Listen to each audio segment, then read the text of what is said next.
Hi everyone, you're watching Tamit Saleh's Tennis Forum and welcome to this week's episode of Tennis Tuesday.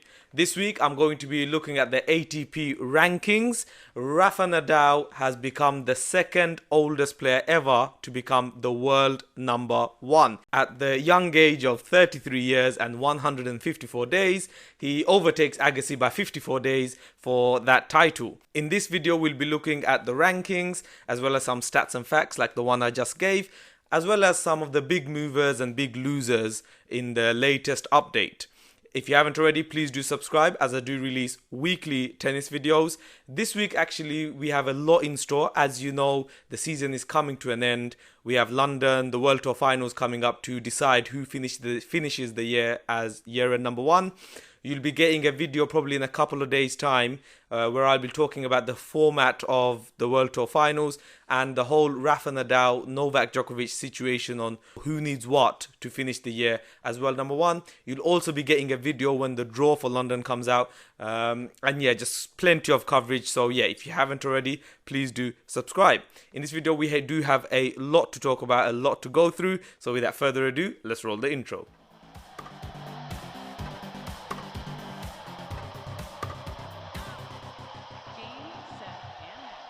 So, Rafa Nadal reclaims that world number one spot from Novak Djokovic exactly 52 weeks or 1 year to the day from when he lost it. The last day he spent as world number one was November the 4th, 2018, and he's earned it back on November the 4th, 2019. I've already said before, he's now the second oldest world number one, and it is his 8th time to claim that number one spot. Only John McEnroe, who had 14 stints as world number one, and Pete Sampras, who had 11 stints as world number one, have more.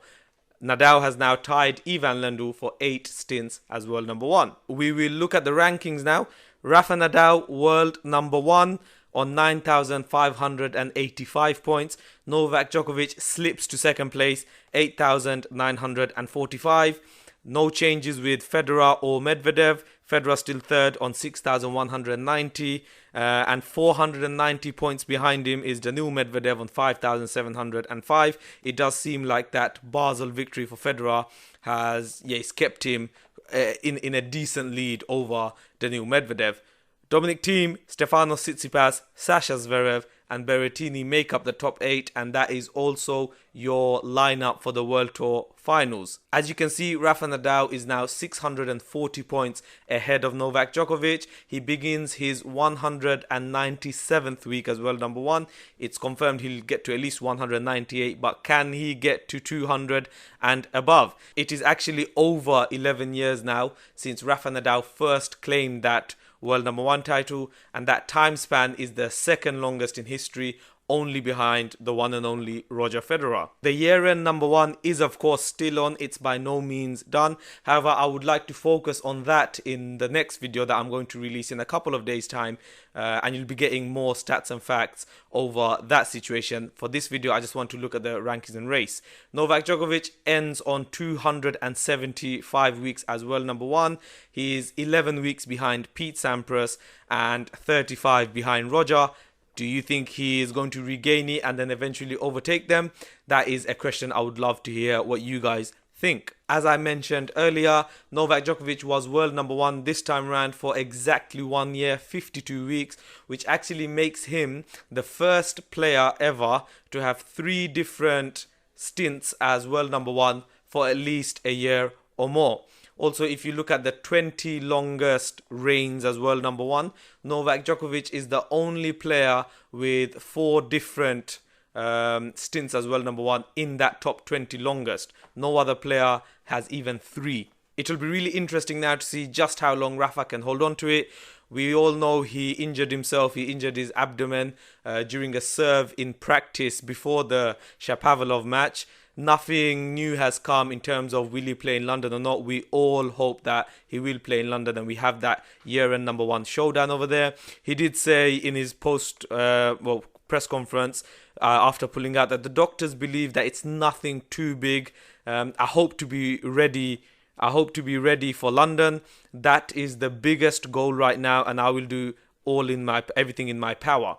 I really hope that Rafa is not too serious and he will be able to have a shot for that year-end number one. Of course, as you can see from the rankings I mentioned, he does have quite a healthy lead, so it does mean Novak Djokovic will at the minimum need to reach the London final to have any chance of overtaking him. But yeah, I keep getting into that. I want to leave that for another video. One thing I noticed when I was looking at the top 8 ranking is that the big 3 have all played 16 tournaments this year, which is the least out of any of the others. All the other 5 players have played more than 20 plus. So yeah, you can see that the big 3 are really scheduling themselves as, like I've said, they want to prolong their careers.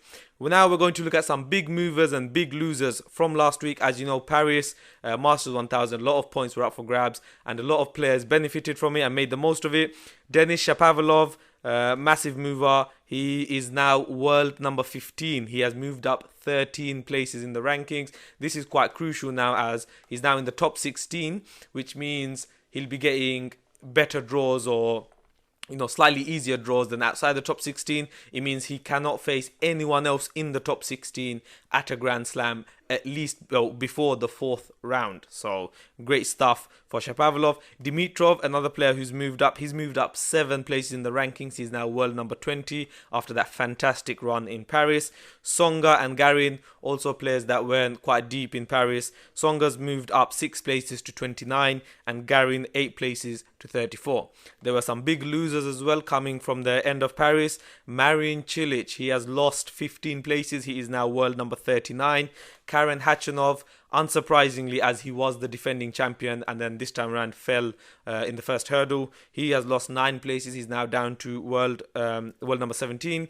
And biggest loser from the top 50, Anderson, 46 places down. He is now world number 91. We all know of his injury issues, so we hope him a speedy recovery and back to where he belongs. I hope you guys enjoyed that rankings update. As you know, the race has now become the ranking, so it's not 2 separate things. That was the ranking update for you guys. And to end this video, I would like to answer a question asked by, sorry, forgive my pronunciation, Tibor Hunyadi. A regular commenter and a great follower of this channel. He asked me what I thought of the next gen electronic calling out system and all of that. Of course, as you know, the next gen finals is going on this week in Milan, and what he was saying is, you know how we have the line judges in the next gen finals, the equivalent of the World Tour finals for the next gen players, they don't have any line judges, and if the ball just goes out, then there's an automated electronic system and it just goes out, and there's no chance of mistakes for that. Personally, I think it's not bad. I actually do think it's quite good. There'll never be a issue of was the ball in or out, none of that. I know tennis has its challenge systems and all of that. Sometimes players do run out of challenges. You might say it's their fault for always challenging wrong. Personally, I don't think it's too bad. I wouldn't mind seeing it in action. I do like the line judges and all that. However, if there's an electronic system with 100% accuracy out there, I don't mind it. One thing I don't like from the next gen finals is that they have their sets up to 4, and I really don't like that. I like the fact that in conventional tennis we have our sets up to 6, and I just think it needs to stay that way rather. I'm going to wrap you up there. Thanks again for tuning in. Please do leave your comments below and share your thoughts. I do love hearing what you guys have to say. I respond to most, if not all, of your comments. What do you think of the rankings update? Can Rafa hold on? Do save some of your year-end questions for the next video. As I've said, I'm going to release it in a couple of days where I will look at the year-end number 1, give you some stats and facts, who needs what in London, and yeah, that'll be a great video. I'm sure you will enjoy it. As always, if you haven't already, then please do subscribe for future videos, and thank you very much for watching.